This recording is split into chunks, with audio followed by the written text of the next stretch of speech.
My name's Justin Huey, and I'm running for NEA Director.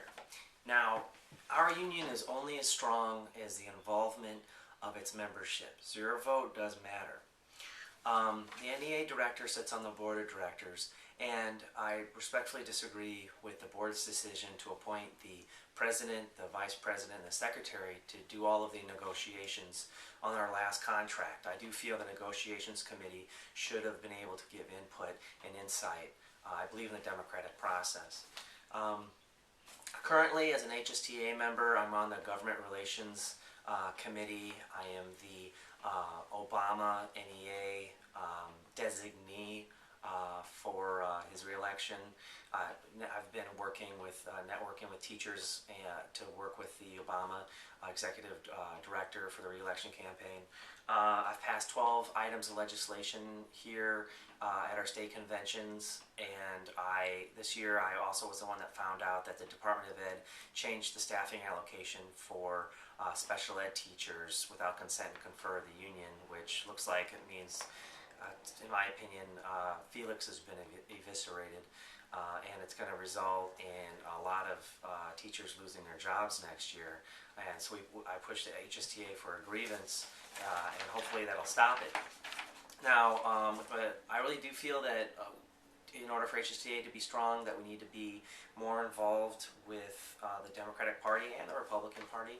I'm on the Democratic State Central Committee, and the Democratic Party has a platform of education, and so when Democrats step out of line, we can call them out on it, and so that's exactly what I did. I did put on the agenda that Nea Director should be following collective bargaining laws as a teacher, as an individual, and I did have the Democratic Party submit testimony against Roy Takumi's end tenure bill that would have ended tenure, and currently have been giving updates monthly to the Labor Caucus.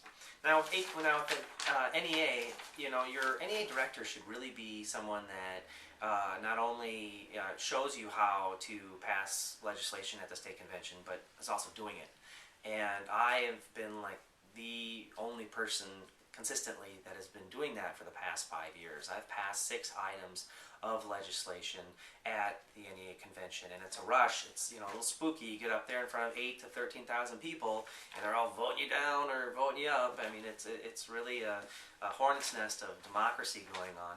But I don't go for NEA. I don't go to the NEA convention for the free flight. I go to help NEA and HSTA be a progressive asset of educational change. Now, it wasn't until last year that I was actually elected as a state delegate. So most of the time of the past 5 years, I've gone on the majority of my own dime. Now, my best progressive efforts were getting NEA to oppose the Citizens United Supreme Court ruling that allowed corporations to spend unlimited amounts of money on political campaigns. Bribery at its highest level. If we can't compete with transnational corporations, millions, and now they can spend even billions of dollars on bribing our politicians. Even NEA executive board was originally against my legislative amendments based on the philosophy that NEA was a corporation, but it wasn't until the damage done by the Wisconsin Governor Scott Walker that they fully understood the ramifications of the Citizens United ruling that changed our political landscape forever. We are under attack like never before, and I just feel that it is very important for us to be electing the most effective teacher advocates to leadership positions. My name's Justin Huey, and I humbly ask for your vote for NEA Director. Now, I'm going to play a little clip here of 2 years ago I passed a resolution in the legislature on getting Hawaii to be against the Citizens United Court ruling. It was amazing. I was on Tom Hartman's radio show. He's got 3 million viewers, so feel free to listen.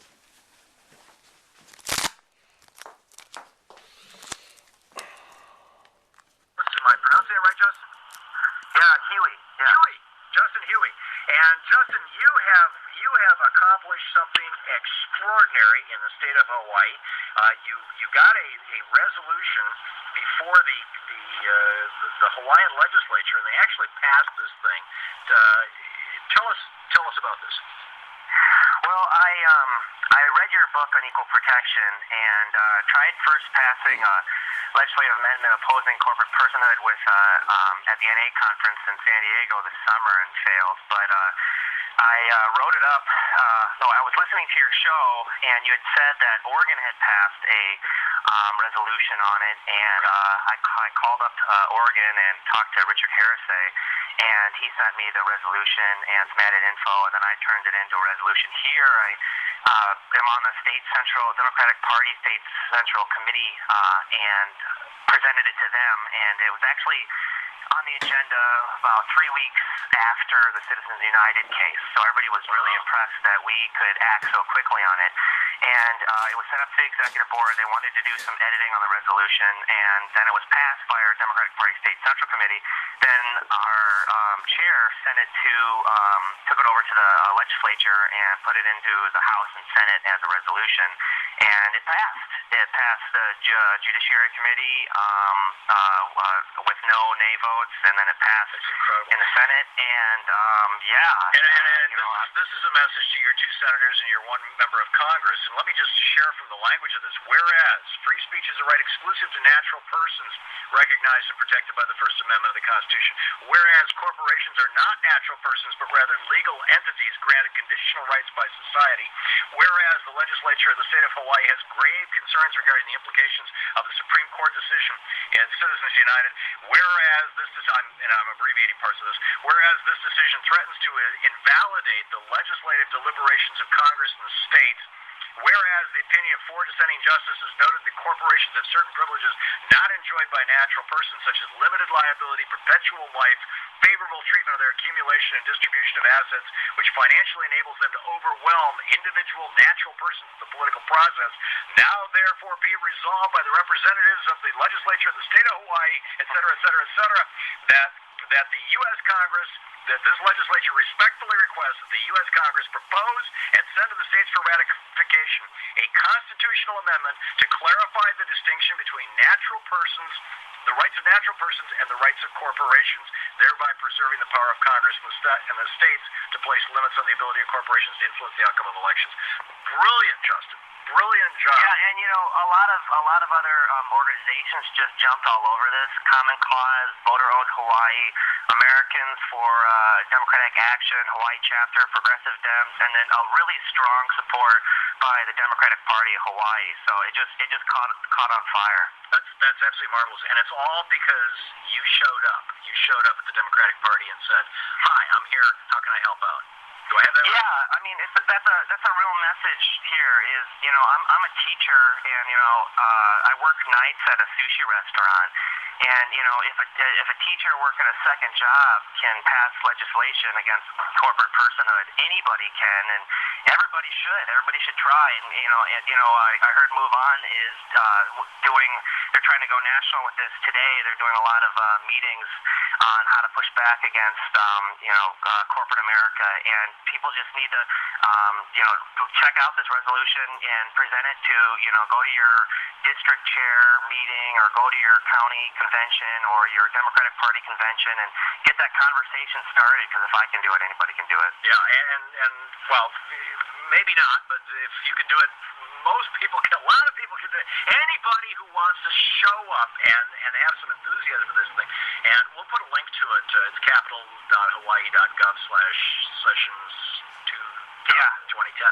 We'll put a link to it on our homepage at tomhartman.com, so it's easy for our listeners to find. In fact, Louise tells me the link is already up. We're talking with Justin Huey, who successfully got the legislature of the state of Hawaii to petition the federal government to make clear the distinction between natural and artificial persons. Good on you, Justin. Good on you. I salute you. Thank you very much for being with us. Thank you, Tom. It's a pleasure. You're welcome.